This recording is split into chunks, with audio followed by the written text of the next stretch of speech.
So good afternoon, everyone. I think post-lunch sessions are a little difficult to moderate usually, but I think she's made our life a little more easy by bringing in a little more energy in the room. So I think I have a very distinguished and team panel, with me, with whom I'll be doing this discussion today with respect to emission norms and how do you balance emission norms and fuel efficiency, which is a very difficult topic in itself. So just to kind of build the picture, we are already at BS6 phase 1, in certain cases phase 2, which is going to come in very soon. Also with respect to BS6, we've leapfrogged from BS4 to BS6, probably the fastest, by any country globally. And kudos to all the stakeholders who've been involved in that in some way or the other, whether it's the regulator, whether it's, someone from the component side, the OEM side, or, even agencies like ICCT, which kind of enable a lot of this stuff. If you look at the picture per se, if you see today, when you look at the powertrain mix that we have, it's a mix of, I would say, ICE engines, which includes your petrol, diesel, CNG, and you also have strong hybrids and EVs, which have come in the last couple of years. And with a lot of regulations coming in, apart from kind of your emission norms like CAFE, there is a lot of mandate to move towards cleaner energy. And plus, if you also see, our Honorable Prime Minister has made commitments at COP27, and we've seen a lot of, kind of manufacturers wanting to support that, in fact, the industry at large. So, let us begin with Mr. Thipse, who sits right next to me. Sir, if you look at the scenario at this point of time, especially with respect to fuel efficiency, though we are at BS6, our BS6 is a little different as compared to Euro 6 is what I understand. So if you could throw some light on that first to start with, and also, kind of help us understand how the scenario is different in other countries versus that in India, and what is it that you as a regulator are doing to ensure that the gap gets met at the earliest? Yeah, so first of all, thank you for having me here. And Mr. Hemal, thank you for that nice question. So first thing is, I'll say that India is unique because we, as you rightly said, we leapfrog from BS4 to BS6. But when we adopted the Euro 6, there are two things which are very different. One is the speeds at which our average vehicles are run. Of course, the condition of highways has increased, but still there are many parts of the country or even in the in-city driving, the speeds are very less. So the first thing we have to do is we have to test the vehicle at a speed lower than what is there in Europe. So that speed is restricted to 90 around in the cycle. Second thing is we use a modified Indian driving cycle, MIDC. Okay. Now this is designed for India. So it is like it takes care of all our terrains, speeds, then the highways and all kinds of variations which are occurring during the driving cycle, and that is designed specifically for India. And that is something which is adopted. Globally, there are a lot of other cycles like WLTP and so many other cycles are now coming. European NEDC, new European cycles and others.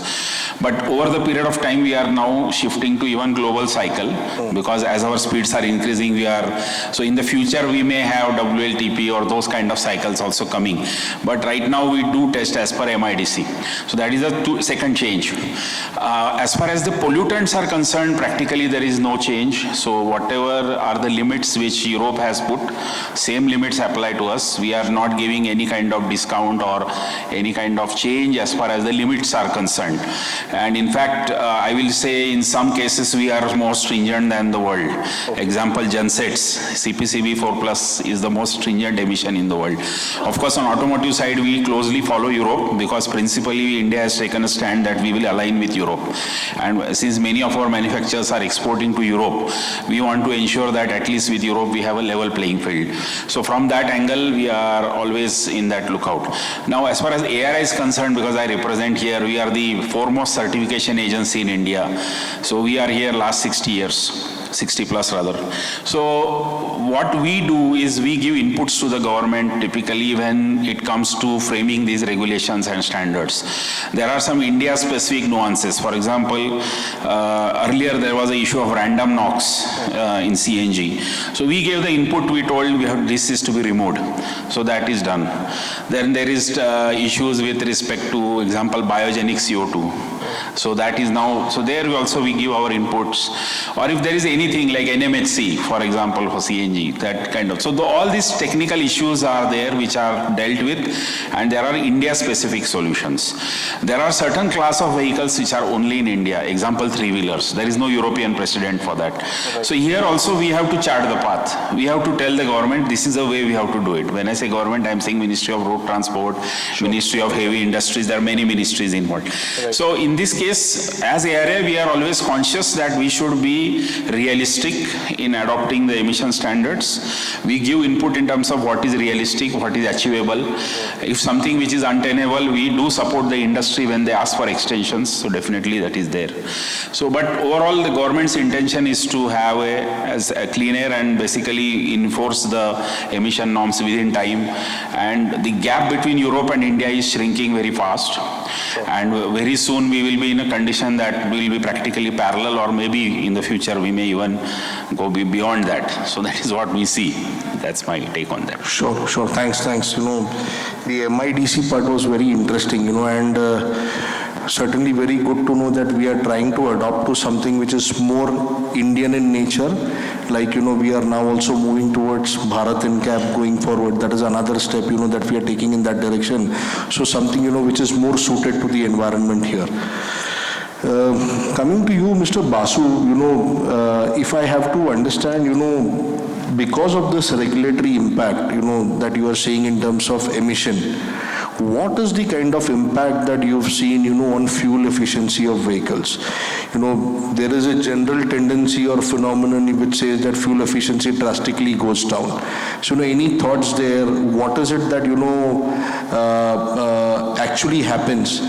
And how do, kind of OEMs, or what steps do OEMs take to mitigate it? I'll also come to Mr. Savarkar with that, but, before that, if you could share some inputs on that side.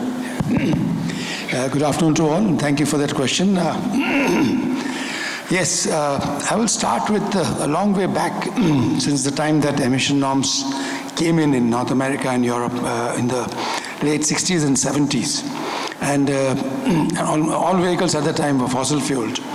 And the only way that emissions could be addressed was with after treatment.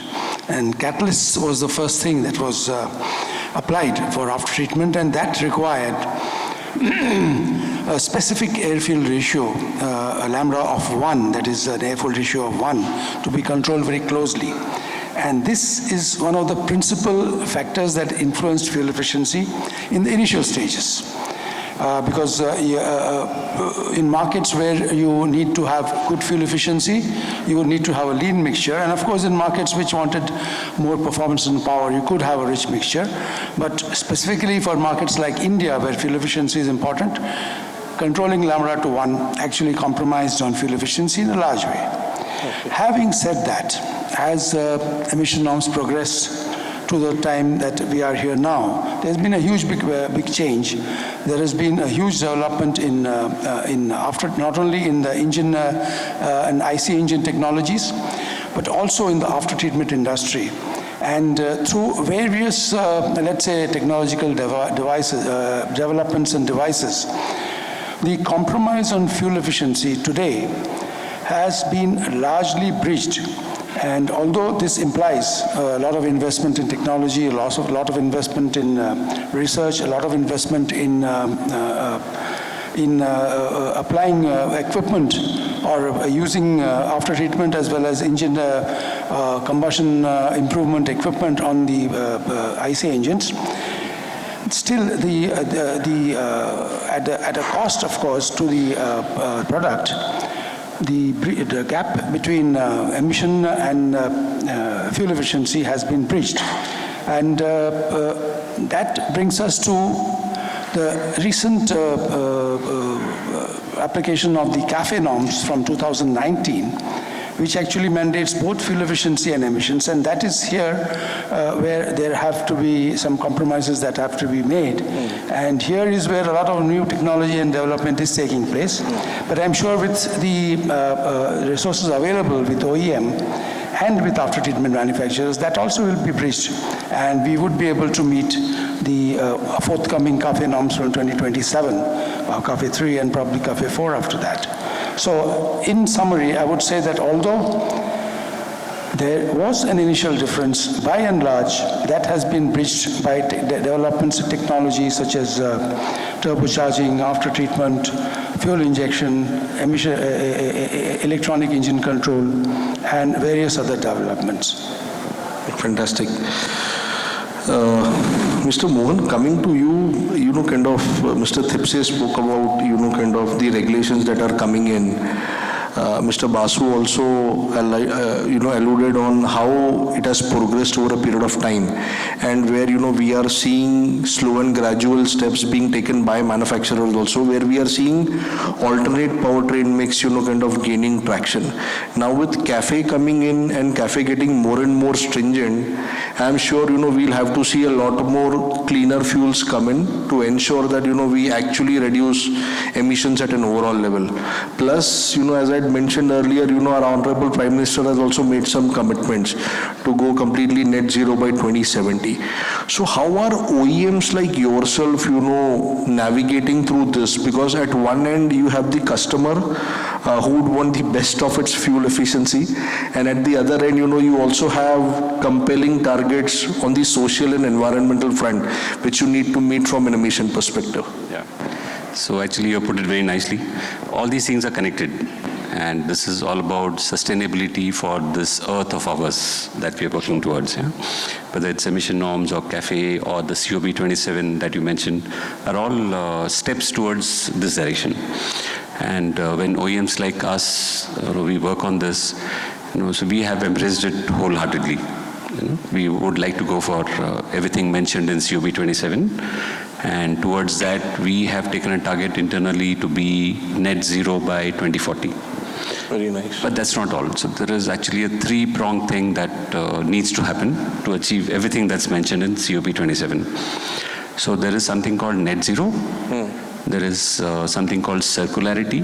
Okay. And there's something called preservation of nature and ecosystems. Sure.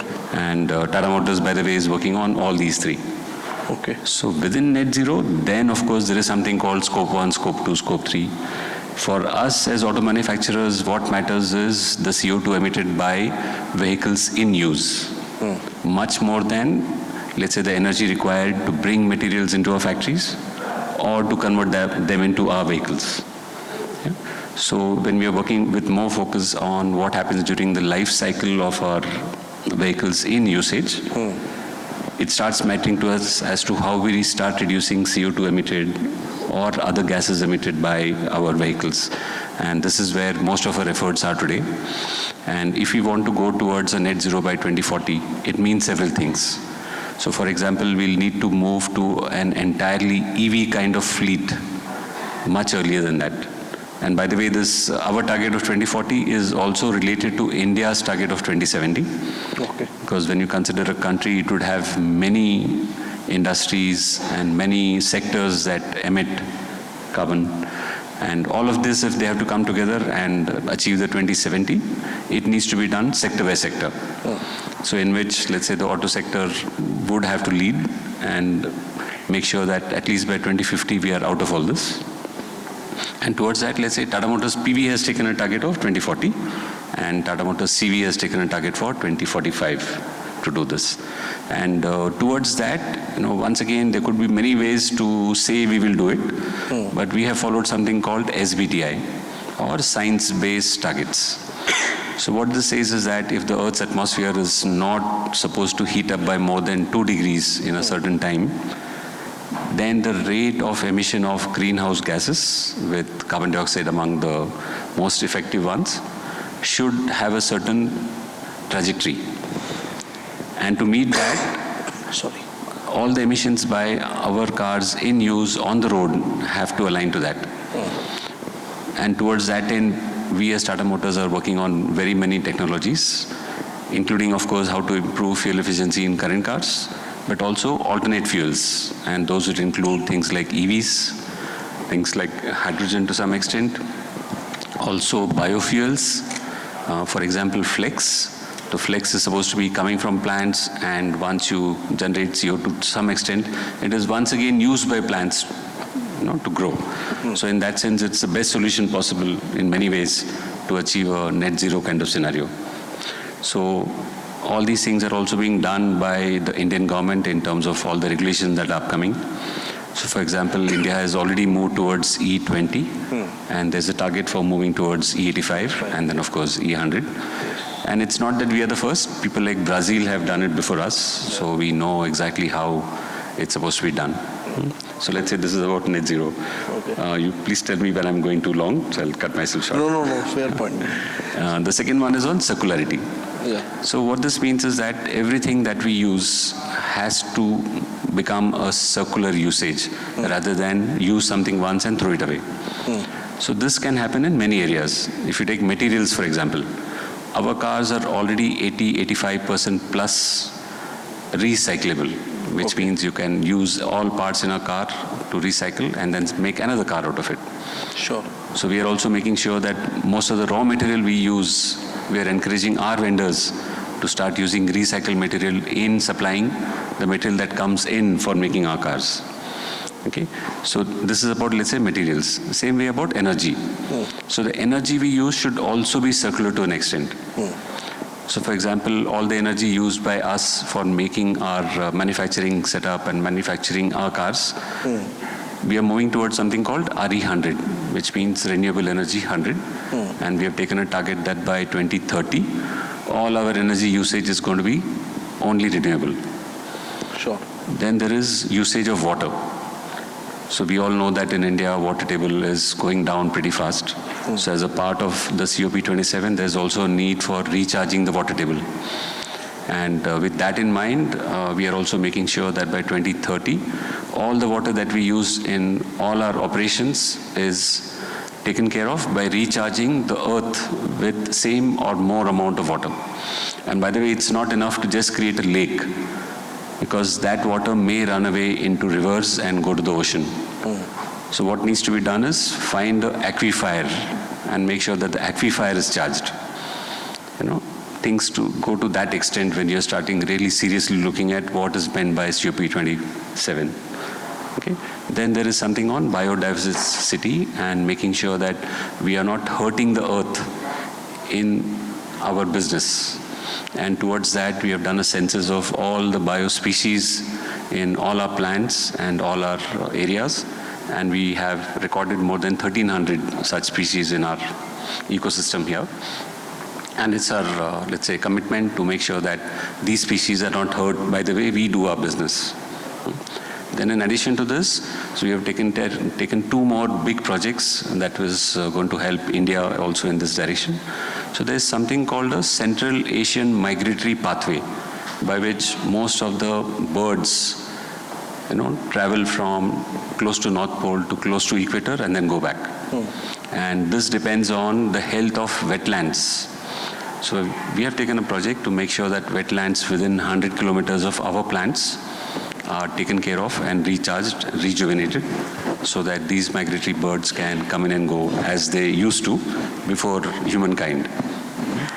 Another thing we are trying to do is also protect species, and we have taken elephants, Indian elephant as a species that we would like to protect and make sure that we are able to take care. And this is also something that will help. So there are many things that need to happen with COP27, and we as Tata Motors would like to make sure that we are contributing to each of these areas. Interesting, you talked about emission from vehicle while it is in use and also while you produce it. So the entire ecosystem is something that you're going to work on, and RE100 by 2030, Yes. which means, at least the input part is something which you will ensure that the energy that you consume is completely green, to That's produce right. those vehicles by 2030. And That's right, yeah. you're also working on recyclability of materials, which you mentioned today itself is 85-86%, and you would target it, to be more recyclable kind of going forward. Interesting. interesting times. Yes. Yeah, of course.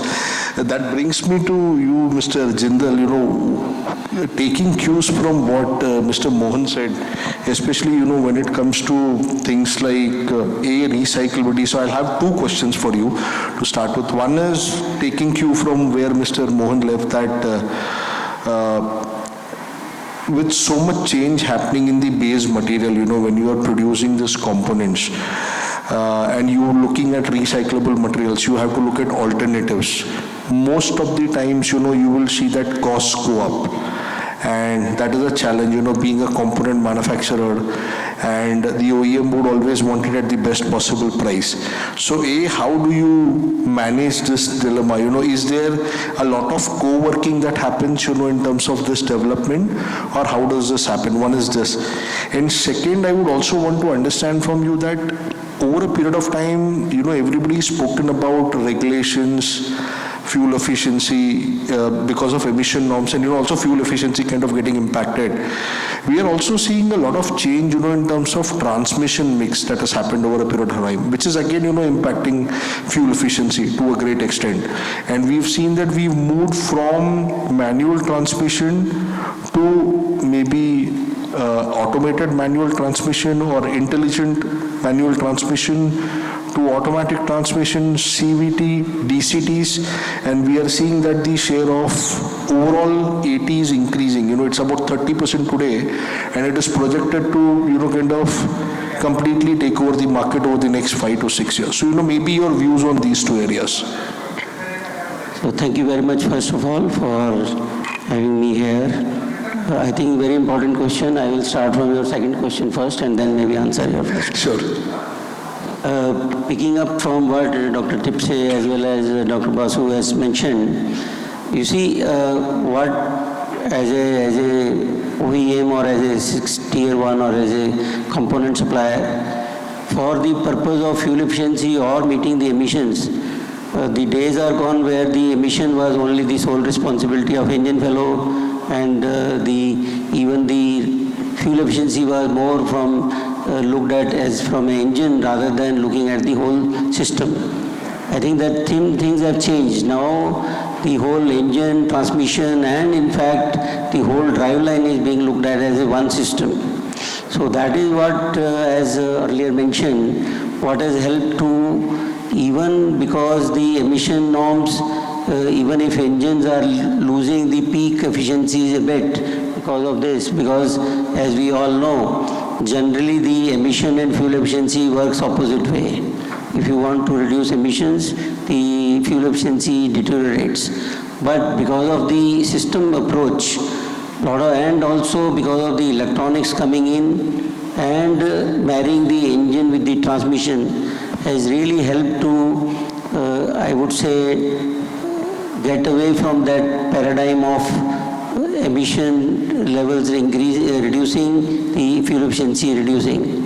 So now that parity has almost come to the level with the emission norms, particularly being driven by the customers, because customers are, their first preference is about the fuel efficiency, particularly in India.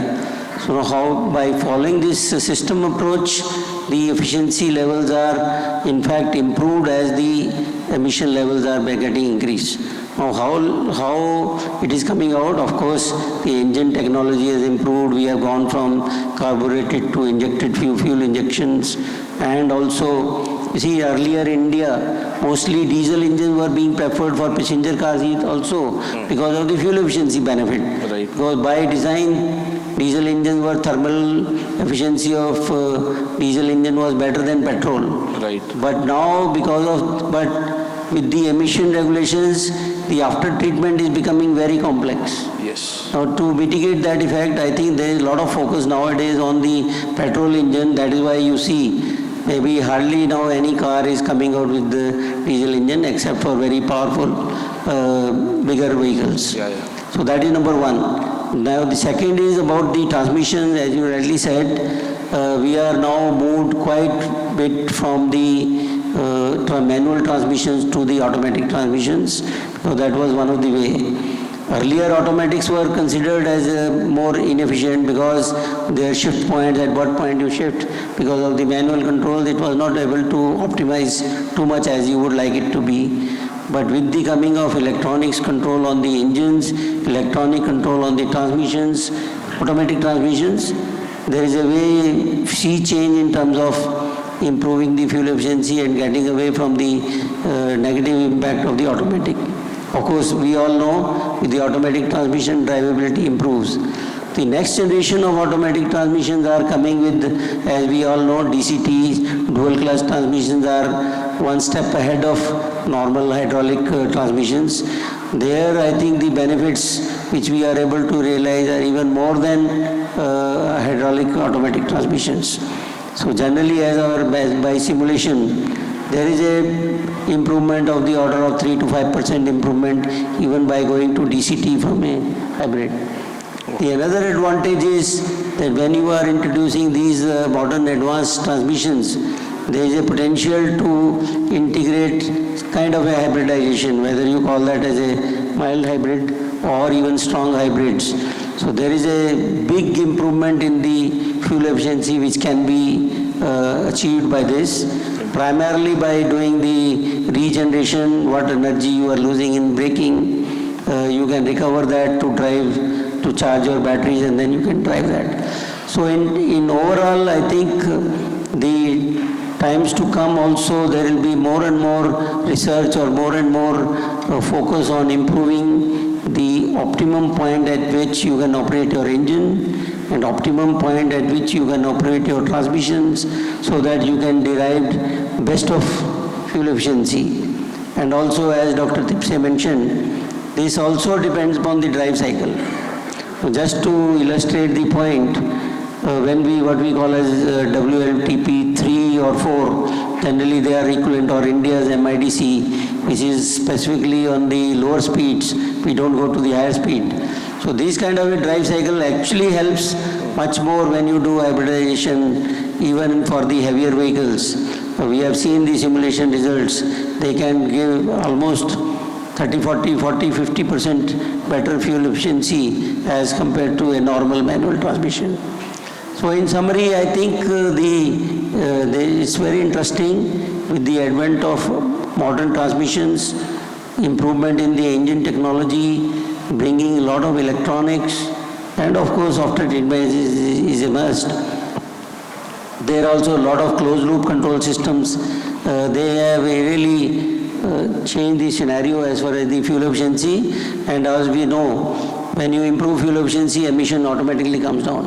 If I am burning 20% less fuel, obviously your emission is going to be, particularly from CO2 aspect, this will come down. So that is what I would say is, in short, I think the times are really interesting that with the new technology, while still meeting the emission targets, the vehicles can be made more pleasurable to drive as well as more efficient. So that is one.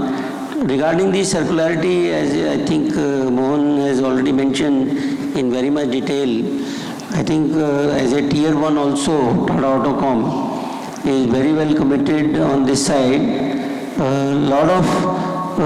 Because we deal with composites and plastics, so there is a lot of work which is being done to mitigate to achieve one is ESG or the circularity by using in many areas like trims, using the natural fibers. That is also one of the areas of research.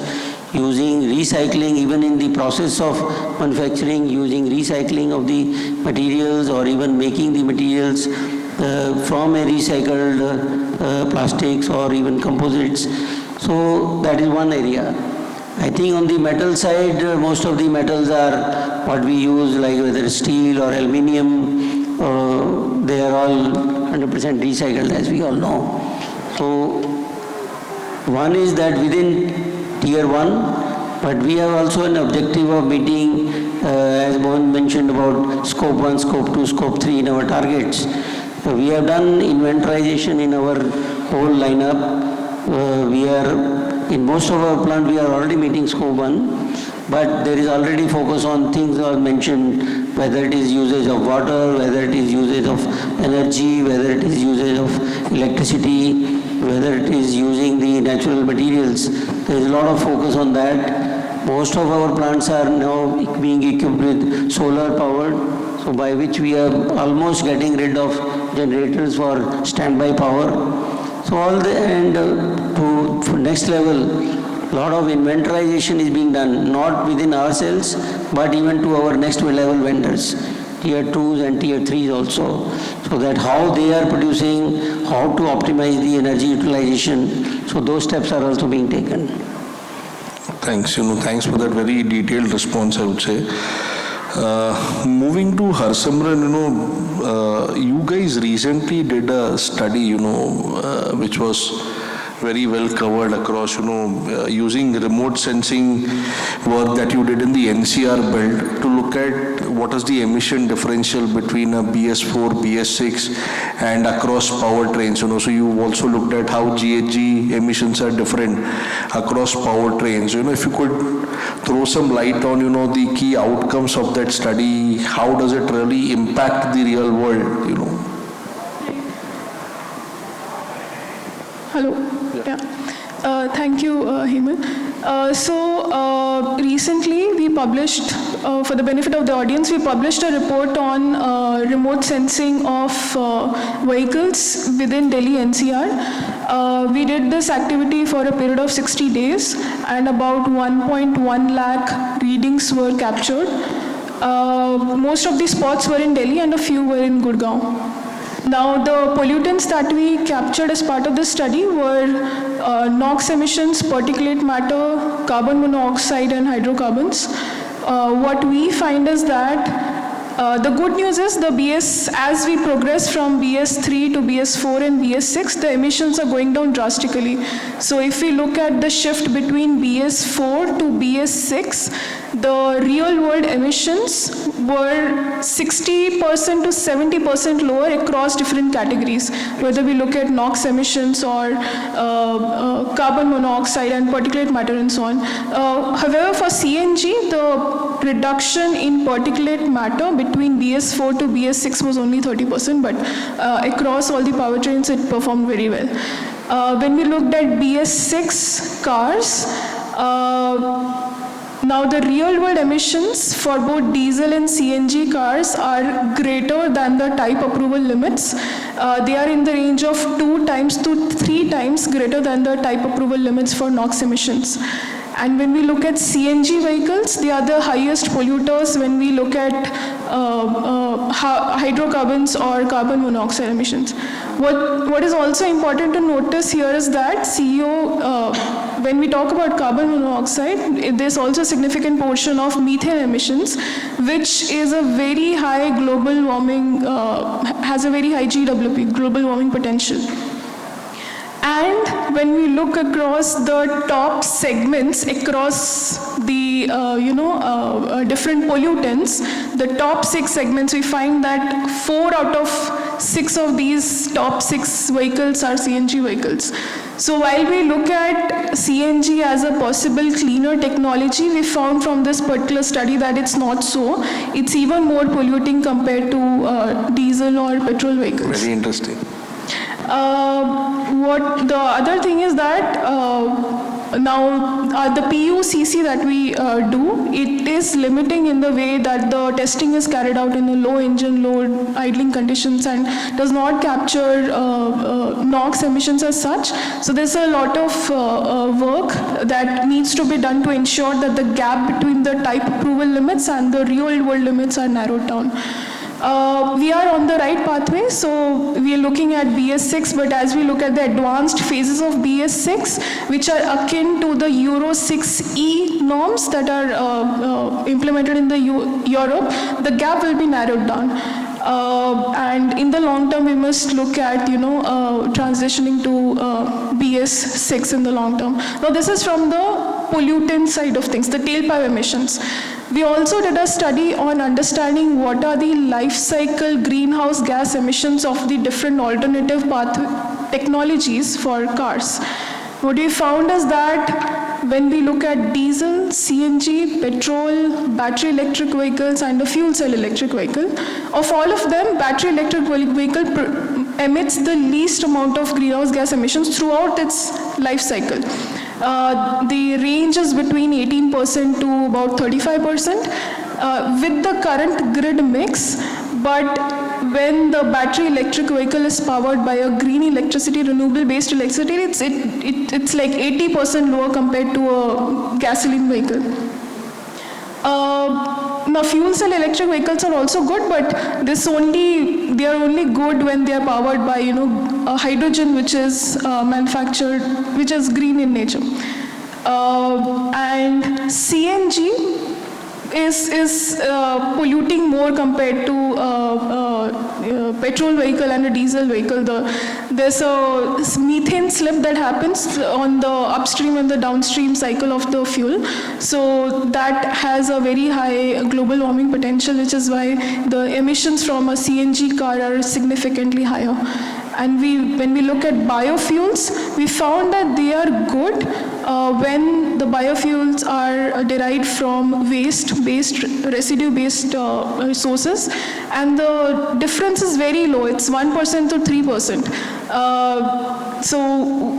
So what we find is that battery electric technology is already here right now. Instead of focusing on all these alternative pathways that could potentially be polluting more in the real world, EVs are something that we must start focusing on. Interesting. So what you're saying is maybe even CNG as a via media or alternative is not something, which is sustainable or which will take us far, In fact, petrol seems to be better than it, when it comes to BS6. And you're saying that even when we look at biofuels, we may actually not see much of an improvement. So, possibly EVs or fuel cell is the only way, which we could look at, and fuel cell also when powered by green hydrogen, for that matter. Interesting, very interesting. Thanks for those inputs, really helpful. I think we can take one more question before, we kind of conclude and open it to the audience for their views, if any. Let me come to you, Mr. Tipse, and, kind of prick your brains around BS7. Everybody in the room would want to know that, I'm sure, as to what is the planning that is going on around BS7. We've heard various dates, right, from BS7 possibly coming in FY27 and, thereon. What we also understand is when we look at Europe, with respect to Euro 7, they have made certain changes wherein they are now not wanting to do real world emission testing but wanted to do more of lab testing. So why is it that, we've seen that, and what are the implications that we'll have from an India perspective? If you could throw some light on that. Yeah, very pertinent question. So first thing is Euro 7. Some people were saying that Euro 7 may not come at all. The people will shift to EV, but that didn't happen. Euro 7 did come out. And the entire Europe rallied behind it, and there were a lot of disagreement on the initial draft. So the initial draft of Euro 7 when it came out was quite different, and they made, one can say they did scale back when that actual draft came out, which was a compromise with different parties. Especially Germany was very critical of that earlier this thing. So the main difference is that you are absolutely right. Like what Madam just told, that in the field, the emission and the actual emission in the type approval procedure differs, and it will differ because the maintenance of that vehicle is something which is not done. The driving conditions on the road will never match the lab, although the difference has reduced in terms of transient cycle coming in. And there are a lot of other factors like traffic, the way the vehicle is driven, tire condition, tire pressure, ambient air conditions, moisture, so many things are there. So we will expect that a realistic measurement will come on the road only rather than the lab. So RD is the emission which came. Essentially it was generated when Dieselgate happened first. And then there was a lot of testing on the lab. Earlier the focus was on lab testing, now it has shifted to the field testing. But in field testing also we observed initially when we are doing RD trials that the trials results are not repeatable. So RD is also not a foolproof procedure, but of course it is one step better than the lab testing. So what Europe did that they wanted to go to this and they came up with this, but then they found out that in the lab also there are quite a few tests which are done at controlled conditions, which becomes easy for comparison. Because in the field it is very difficult to compare two tests, but in the lab you can have a standard condition. So the focus is on both. You should have lab also and field also. So that is the basic thing. There are certain limits which have been made very stringent, like PN first was 23 nanometer, now it has come to 10 nanometer. So lot of upgradation in test facilities will be required for Euro 7. Now Government of India is closely following these rules. So the talk is that perhaps we may go for Euro 7 as early as 27 or 20, even earlier than that. But personally, since Euro 6 was done in just 2-3 years ago, and still industry is slowly recovering from that impact. So I personally don't feel Euro 7 will be enforced so quickly, because there are a lot of other things required for Euro 7.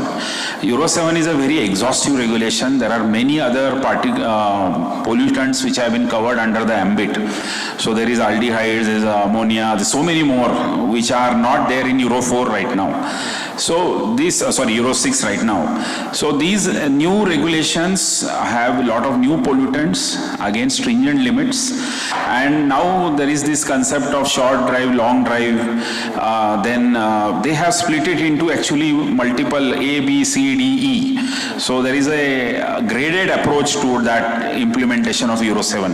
So it will take time, and again across sectors. So as far as India is concerned, we have already constituted a committee under AISC committee, which is chaired by Director ARAI, and we are closely working with the auto industry for India specific if we require any changes or any kind of limits. So that discussion is already going on, and we have to first amend the type approval procedure, which is a TAP document, AIS 137. So that has to be amended to have all the necessary agreement on the testing protocols. So those things are in place. As I mentioned, people are avoiding use of WLTP, all these cycles. Apart from emission, we also have to worry about CAFE, that is fleet average efficiency. So the value right now, Europe is 95, we are at 113. And now we are talking maybe 91.7 and in subsequent terms 70. So if we want to go as low as that in a fleet average, so as rightly said by Jindal sir, the emission and the fuel efficiency are contrary to each other. So we have to work on all fronts. So one hand you have aspiration of people that we want higher power vehicles, more the power, more the pollution. When we want highly fuel efficient vehicles, because kitna deti hai is a buzzword, everybody is worried about. So that is a single parameter which people think about when they buy a vehicle. And then we have third is the emission, because you have to comply to regulatory limits, otherwise you will not be selling, you will be out of business. So, and you are globally responsible as a country, you have committed internationally that you will reduce emissions. So keep all these perspective together, Euro 7 will be implemented. I anticipate it should come more or less near Europe. It won't be that far away, but there will be a graded approach. There will be a lot of changes which I anticipate, because all things are still not clear. Even in Europe, there is a lot of debate on certain points. And so considering all of this, we'll have to see how best we can implement in India. Definitely, we are committed as ARAI to work on this process. And again, one more point which I missed actually, the after treatment plays a very critical role in this. And ECMA is here, but we need cost-effective India-specific after-treatment solutions.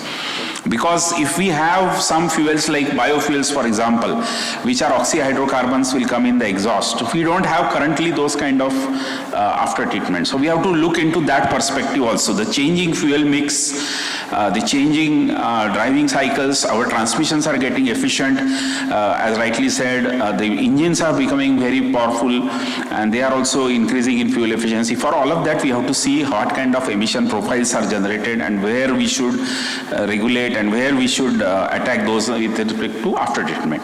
So these are some changes. Again, a lot of electronics is coming in the vehicle, OBD is there, so many things are there. So nowadays the vehicle is very complex and with all the ECUs and all. So it's like a semi-mechanical. I'd say that now mechanical engineers have to work with electronic software.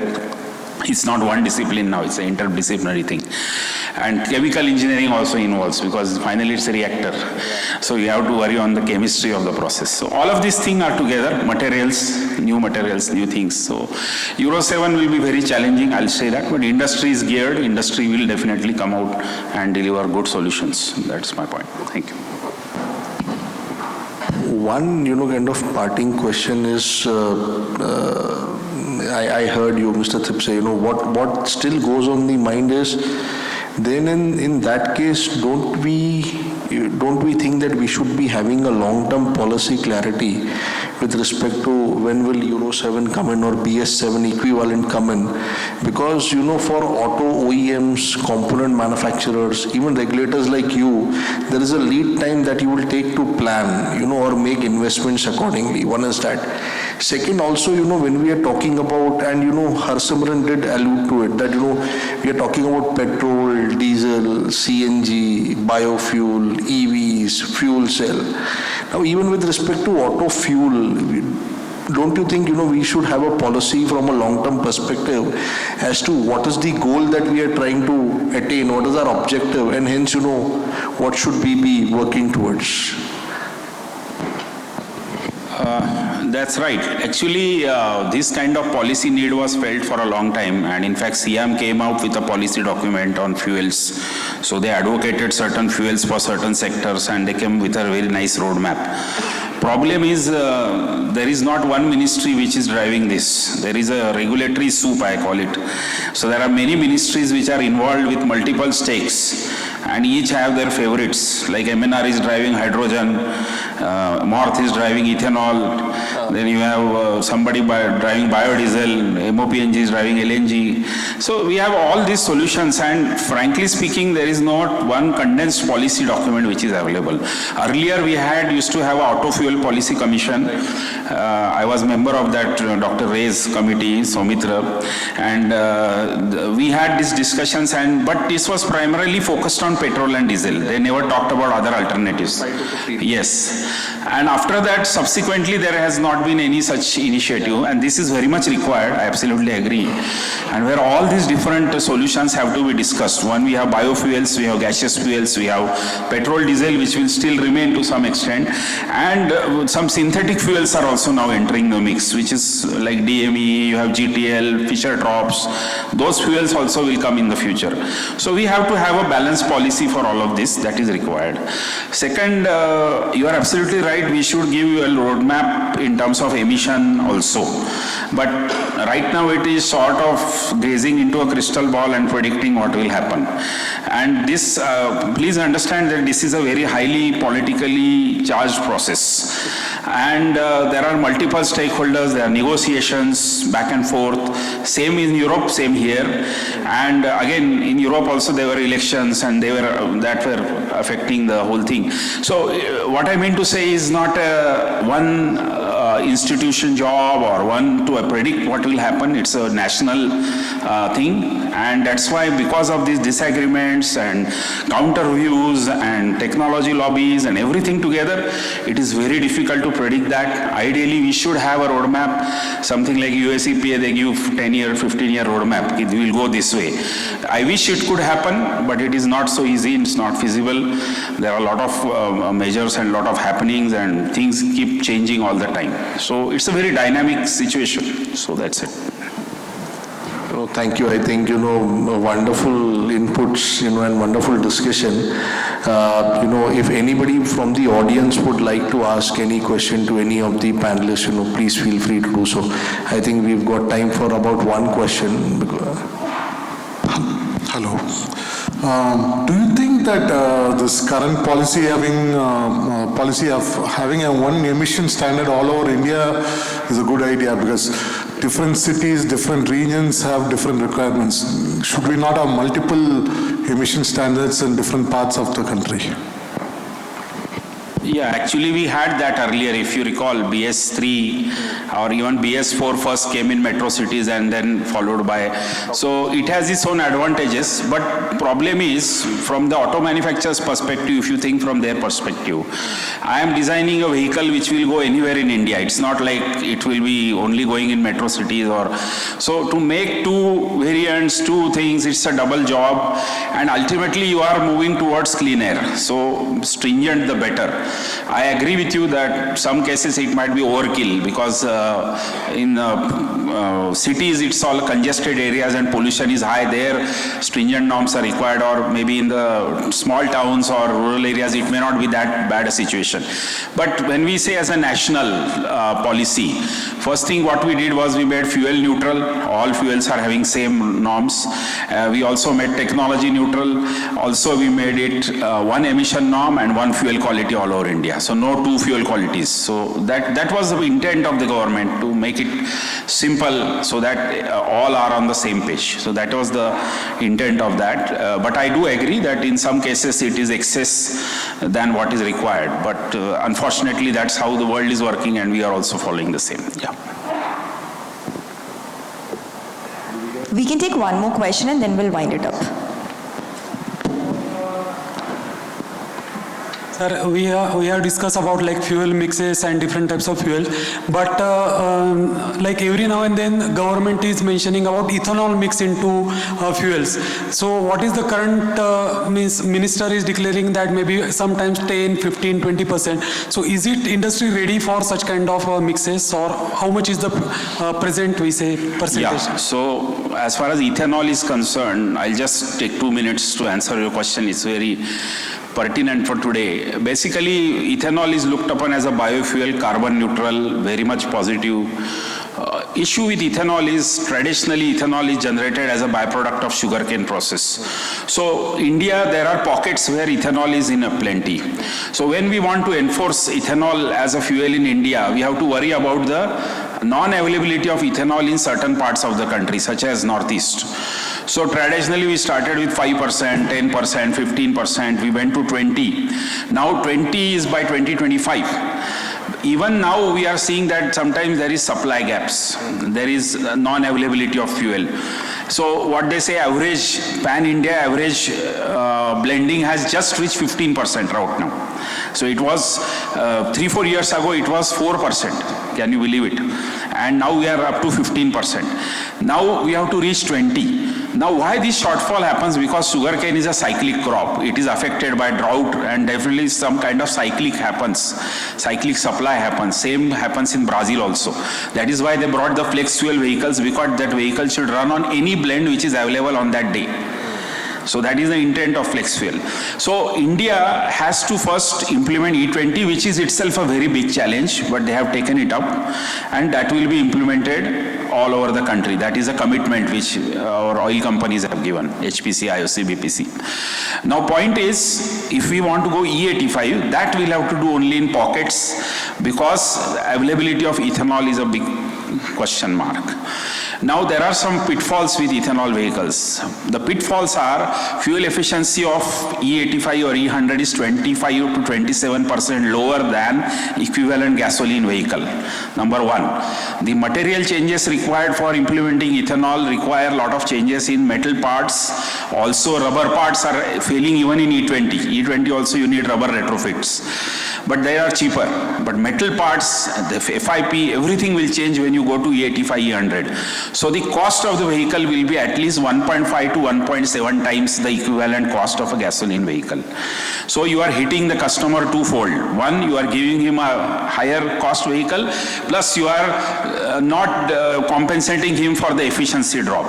So if you really want to make E85 a success, you have to either subsidize the vehicle and you have to subsidize the fuel. You have to give some cost benefit vis-a-vis gasoline when you go for E85. So if these changes changes are done, and if the availability is improved, then ethanol availability will improve. In the interim, government has permitted 2G, 3G, 4G kind of non-traditional feedstocks such as biomass and other things, but this will take time for scaling up. Even biomass, they say it's free, it's not. Cost of biomass also fluctuates. The moment they see that there is an application, the cost will go up. You know, it's very trade-driven industry. So all these things have to be taken into account. So it is good that we are aspiring for flex fuel or ethanol vehicles, but we also have to keep the ground realities in mind. So right now, I'll answer to question, E20 is what we are thinking of. We were E10 up to now. Now we are going to E20. E85 is a different matter. A lot of policies are required before we really go to E85. As far as auto industry is concerned, vehicles are ready.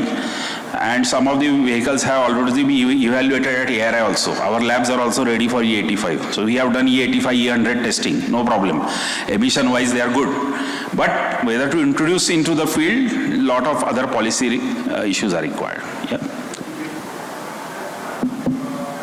I think we can take that offline, if that's fine. Thank you. Thank you. So thank you very much, thank you everyone for the, contributions to this panel. I really appreciate it. Thank you.